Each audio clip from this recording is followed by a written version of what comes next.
நான் ஒரு விஷயம் சொல்கிறேன், இது சரியா தவறா அப்படிங்கிற உங்களோட கருத்துக்களை மறக்காமல் கமெண்ட் பாக்ஸில் தெரியப்படுத்துங்க. இப்போ மல்லி வெண்பாவை தொலைச்சிட்டாங்க, அது என்னவோ உண்மைதான். ஏன்னா விஜய் எவ்வளவோ சொல்லிக்கிட்டாங்க, அதையும் மீறி மல்லி கூட்டிகிட்டு போனதால தான் இப்போ வெண்பா காணாமல் போயிட்டுருக்குறாங்க அப்படிங்கிறத நம்மளால் மறுக்கவே முடியாது.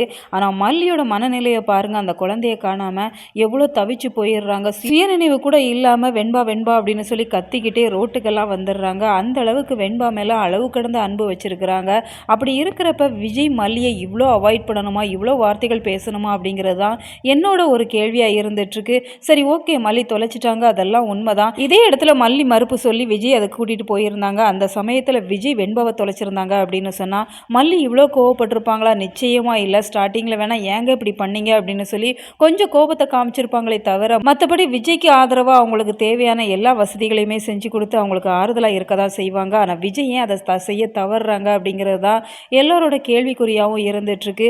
ஒரு கணவர் தவறு செஞ்சாங்க அப்படின்னு சொன்னால் மனைவி அதையெல்லாம் பொறுத்துக்கிட்டு சரிங்க பரவாயில்லை அப்படிங்கிற மாதிரி அட்ஜஸ்ட் பண்ணி போடுறப்ப, ஒரு மனைவி தவறு செஞ்சாங்க அப்படின்னு சொன்னால் அதையே இந்த கணவர்களால் ஏற்றுக்கொள்ள முடியலை அப்படிங்கிறதே தெரியலை. மல்லியை பார்க்குறதுக்கு ரொம்ப ரொம்ப கஷ்டமாக தான் இருக்குது. ஏன்னா மல்லிக்கிட்ட விஜய் டைரெக்டாகவே சொல்லிடுறாங்க, நீ என் கண்ணு முன்னாடி வந்து வந்து நிற்காத, என்கிட்ட பேசாத, ஏதாச்சும் சாப்பிட சொல்லாத, ஏற்கனவே நான் உன் மேலே கோபத்தில் இருக்கிறேன், அப்புறம் தேவையில்லாமல் வார்த்தைகள் விட்டுட்டேன் அப்படின்னு சொன்னால் அது நல்லா இருக்காது. அதனால் வெண்பா கிடைக்கிற வரைக்கும் நீ என் கண்ணு முன்னாடியே வராத அப்படிங்கிற மாதிரி ஒரு கடினமான வார்த்தையை சொல்லிடுறாங்க. இந்த வார்த்தையெல்லாம் கேட்டு மல்லி ரொம்பவே கண் கலங்கி அழுறாங்க. நாகுக்கிட்டேயுமே அதையும் சொல்லிட்டு இருக்கிறாங்க. ஒரு பக்கம் என் குழந்தைய காணோம், இன்னொரு பக்கம் என் புருஷனும் என்னை இப்படியெல்லாம் பேசுறாரு, என் 2 கண்களையும் நான் இழந்தது போல இருக்குது அப்படிங்கிற மாதிரி சொல்றப்ப உண்மையாகவே நமக்கு ரொம்ப ரொம்ப கண்கள்லாம் கலங்க தான் செய்யுது. ஏன்னா அந்த ஃப்ளாஷ்பேக் சீனையும் காமிக்கிறாங்க. வெண்பாவுக்கு உடம்பு சரியில்லாத சமயத்தில் மல்லி விடிய விடிய தூங்காமல் எப்படியெல்லாம் அவங்கள கவனிச்சுக்கிட்டாங்க அப்படிங்கிற மாதிரி கேட்குறப்ப வெண்பா ஒரு வார்த்தை சொல்லுவாங்க, நான் உங்கள் வயிற்றுலே பிறந்திருக்கலாம் அப்படிங்கிற மாதிரி சொல்கிறப்ப, இப்போ என்னடா நீ ஏன் இப்படியெல்லாம் பேசுகிற, நீ என் வயிற்றில் பிறந்தா என்ன பிறக்காட்டி என்ன,